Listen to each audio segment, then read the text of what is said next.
안녕하세요. 4월 9일 큐티 나눔입니다. 오늘은 오랜만에 창세기로 다시 본문이 돌아갔습니다. 오늘 창세기 22장 초반부 말씀으로 큐티 묵상을 합니다. 오늘 말씀해 보니 하나님께서 아브라함에게 그 아들 이삭을 바치라는 명을 하십니다. 이 본문은 제가 처음 왔을 때 설교했던 본문이기도 하네요. 그런데 오늘은 이제 설교 때 보았던 관점과는 조금 다르게 큐티 묵상으로 조금 접근을 해보고자 합니다. 오늘 말씀을 보면서 아브라함이 붙들었던 것은 무엇일까? 그리고 아브라함이 어떻게 여기서 이 어려운 시험을 통과할 수 있었을까? 이런 것들을 조금 집중해서 보기를 원하는데요. 오늘 가만 보니 하나님께서는 도무지 상식적이지 않은 것을 아브라함에게 시험을 하십니다. 우리는 인생에서 시험을 당할 때면 제일 먼저 이제 불신자들이 하는 질문들이 있는데요. 그 불신자들이 하는 질문은 이런 일이 일어나는데도 하나님이 정말 존재하느냐라는 질문을 먼저 던지게 됩니다. 그러니까 우리 인생사에 고통이 있고 또 인생사에 많은 문제들이 있을 때 정말 이런 일에도 불구하고 하나님이 존재한다 할 수 있느냐 이런 질문부터 던지는데 이것은 이제 우리 신자들이 던지기에는 좀 여러 가지 문제가 많은 질문입니다. 신자들은 정말 하나님의 백성이라면 우리는 질문 자체를 약간 다르게 던질 필요가 있지요.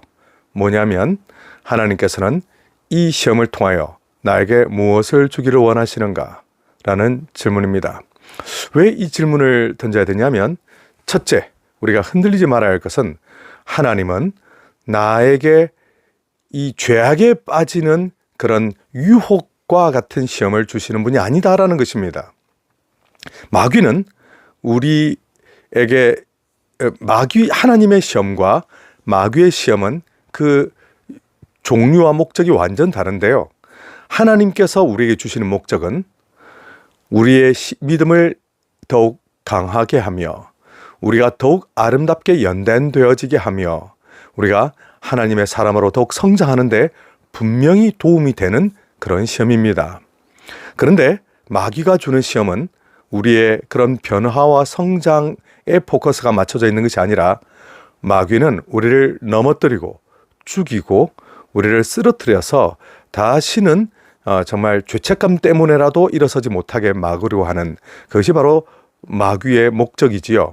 그래서 하나님께서 시험을 주시는 것에 있어서 결코 우리가 흔들리지 말아야 될 것은 무엇인가 하면 하나님은 선하신 분이시며 하나님께서는 놀라운 계획을 가지고 계시며 그래서 반드시 이 시험을 통하여서 나에게 놀라운 변화를, 놀라운 은혜를, 놀라운 선물을 주실 것이다 라는 것을 믿는 것입니다. 이것을 첫째로 우리가 의지하고 그 시험을 바라보게 되면 이 시험은 나를 죽이려고 하나님께서 주신 것이 아니라는 걸 먼저 알게 되죠. 그러면 이제 많은 문제들이 풀리기 시작하는데요. 자, 이 불신자의 아까 처음 질문, 아니 이런 고통을 주시는 분이 하나님이시라고, 하나님이 그래도 존재하는 거 맞아? 이렇게 이야기하기 시작하면 이걸 뭐 논리적으로 풀겠습니까? 아니면 무슨 감정적으로 풀겠습니까? 결국 이 질문은 답이 없습니다. 왜냐하면 하나님께서 내 눈앞에서 역사하고 계신데도 불구하고 끝까지 이 질문만 하다가 빙빙빙빙 돌면서 하나님 살아계심을 보여줘도 안 믿죠. 여러분들 예수님 살아계실 때 그 어마어마한 살아계신 기적들을 보여주셨음에도 불구하고 많은 사람들이 안 믿은 것을 보면 결국 이 기적이 임한다고 하여 논리적으로 통한다고 하여 예수의 말씀이 그들에게 들린다 하여 곧바로 그들이 받아들인 건 아니더라고요. 그래서 그 질문은 우리가 믿는 사람이 던질 수 있는 질문은 아니죠. 믿는 사람은 오히려 아까 말씀드린 것처럼 이 시험을 통하여 하나님은 나에게 얼마나 좋은 선물을 주실까 하는 것을 우리가 고민해 보는 것입니다. 자, 아브라함은 이렇게 말도 안 되는 시험을 우선 받았습니다. 그는 어떻게 했을까요? 그는 밤새 아마 고민하고 기도했을 것입니다. 하나님, 정말 하나님의 음성이 맞습니까? 정말 하나님 저에게 무언가를 이렇게 무슨 선물을 주기를 원하십니까? 이삭의 생명을 거두어 가시면 하나님께서는 무엇을 어떻게 하시려는 것입니까? 아마 많이 여쭙겠죠. 그러나 딱히 어떤 음성을 듣지는 못했을 것입니다. 아브라함은 다음날 아침 일찍 이삭과 그리고 종들을 데리고 출발하게 되는데요. 참 우리가 여기서 알아야 될 중요한 믿음의 법칙이 하나가 있습니다. 곧 뭐냐면 믿고 순종하는 것. 믿고 순종한다는 이 단순한 것에, 하나님의 말씀을 믿고 순종하는 이 단순한 것에 어마어마한 능력이 있다는 것입니다. 우리는 예수님의 생애를 한번 여러분 가만히 생각해 보세요. 예수님의 생애에는 모든 그 변화받은 사람들, 은혜 받은 사람들의 공통점은 믿고 순종하는 것이었어요. 마리아에게도 처음에 장차 처녀의 몸으로 아기를 낳을 것이다. 여러분, 어떻게 그런 것을 믿고 순종할 수 있을까요? 그러나 마리아는 믿고 순종했고요. 첫 번째 가나안 포도주 사건은 어떻습니까? 종들에게 물을 부어서 연회장에게 갖다 주라 말씀하셨는데 물을 가득 채워서 정말 갖다 주죠. 어떻게 이런 일이 일어났을까요? 믿고 순종하는 것이죠. 시각장애인의 경우에는 진흙을 눈에 바르시고는 가서 실로암 목가에 가 씻으라 하셨는데, 아니 무슨 기적을 베풀어 주지도 않으시면서 말씀만 하셨습니다. 근데 그 말씀을 듣고 믿고 순종하니까 기적들이 일어나죠. 하나님의 역사 방식에 이게 공통적인 공식입니다. 믿고 순종하는 것. 믿고 순종하는 것. 믿고 순종하는 것은 다른 것 때문이 아닙니다.